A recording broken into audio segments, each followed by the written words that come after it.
Pense no que vai acontecer com o seu patrimônio quando você se for.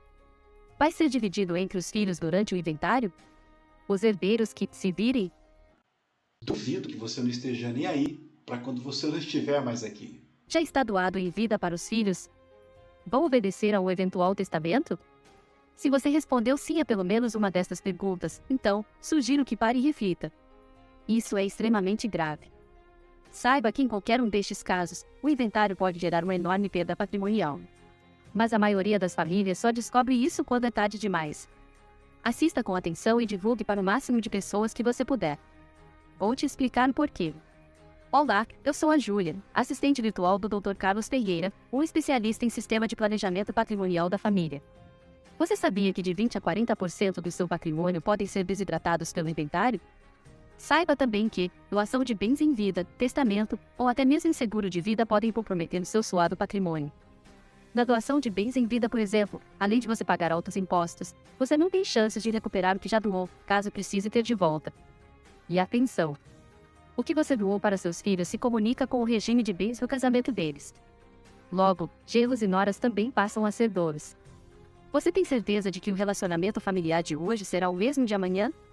Em relação ao testamento, pergunte aos herdeiros do saudoso Chico Anísio o que eles acham disso. Os familiares estão há anos se digladiando da justiça, sem prazo para este pesadelo terminar.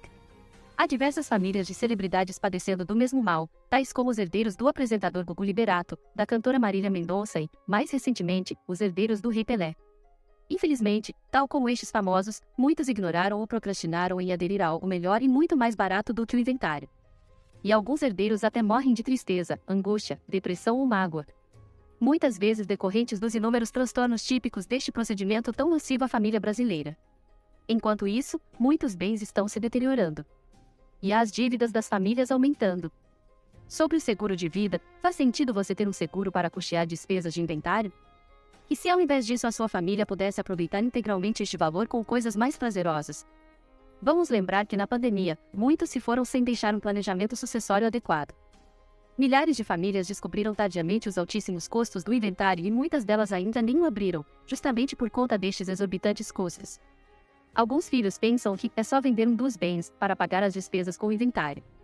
E não se dão conta de que a venda daquele bem muitas vezes, a preço de banana, poderia ser evitada. Tem também a questão do constrangimento de se tratar sobre o assunto. E com isso as palavras inventário e herança viram tabus. É isso que você quer para sua família? Acredite, suas gerações futuras também serão impactadas se seus filhos tiverem que inventariar seus bens. Se tiverem. Mas você pode atuar para que eles nem precisem fazer seu inventário. Então está na hora de mudar isso. Por favor, não me leve a mal. Estou aqui a pedido do Dr. Carlos Ferreira para te alertar de um perigo que você talvez nunca tenha pensado antes. É importante que você entenda de uma vez por todas o seguinte: quem não tem vida eterna, não tem que ter bens em seu nome. A boa notícia: existe um caminho para evitar que seus filhos sejam enquadrados nesta regra.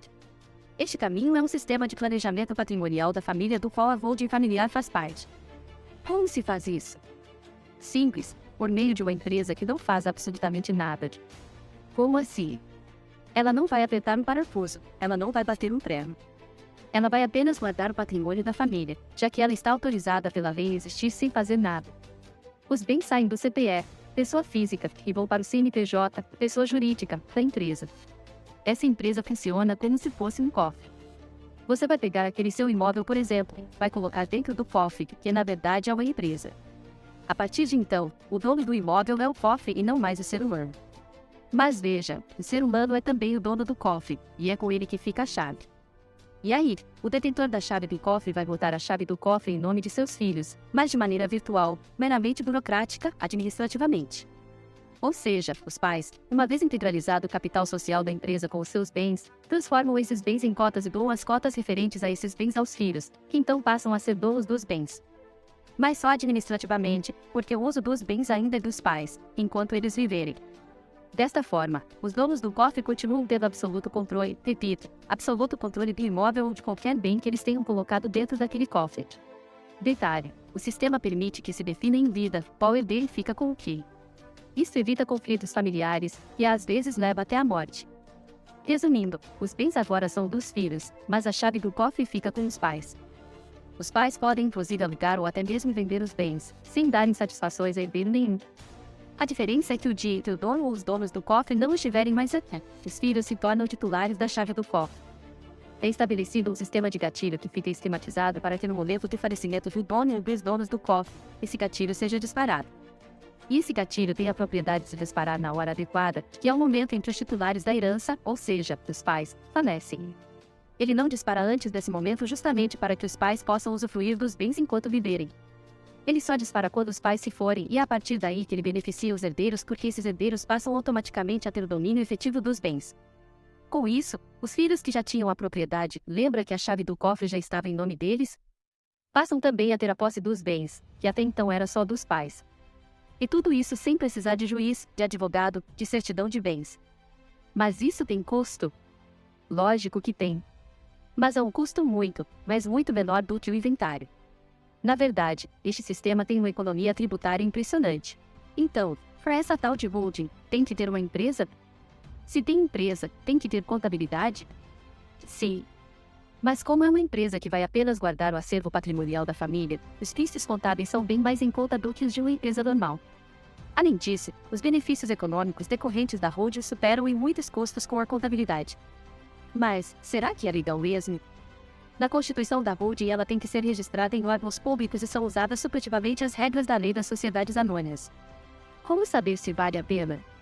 Hoje, basta ter patrimônio, ter herdeiros e não querer que eles empobreçam ou flutuem. Quem mais tinha a perder foi quem mais fez. É o caso dos bilionários. A holding familiar era tão sofisticada que somente as grandes fortunas, com suas grandes bancas de advocacia, faziam uso.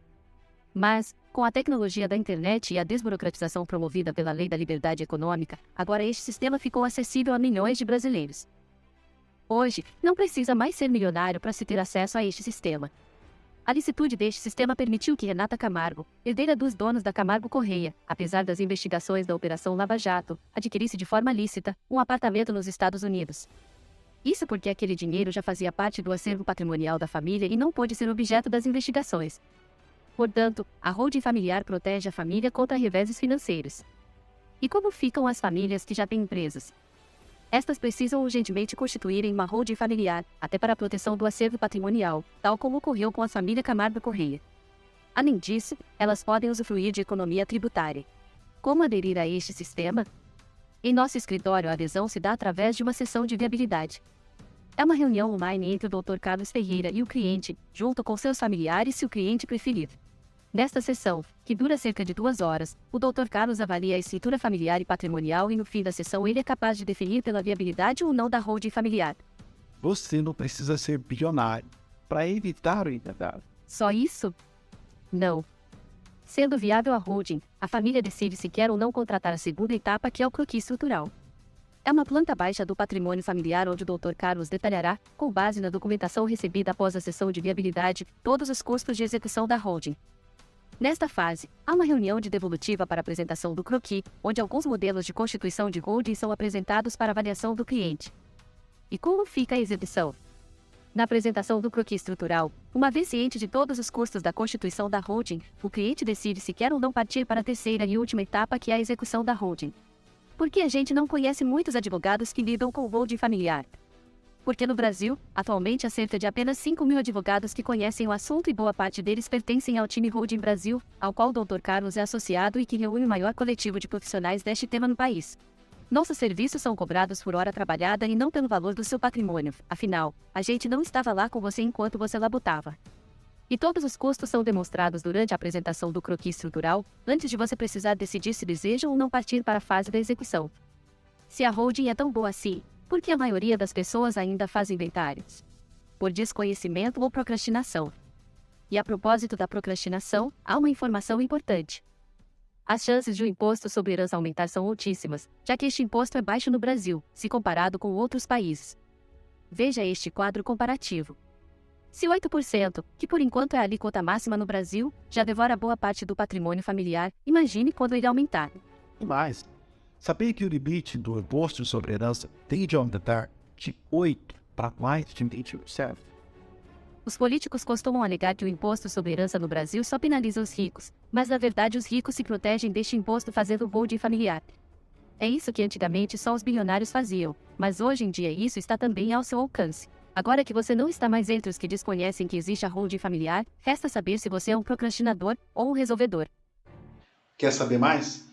Clique no link que aparece na descrição desse vídeo para saber como evitar que seus filhos passem pelo terror do seu inventário. E aí, vai procrastinar ou vai resolver?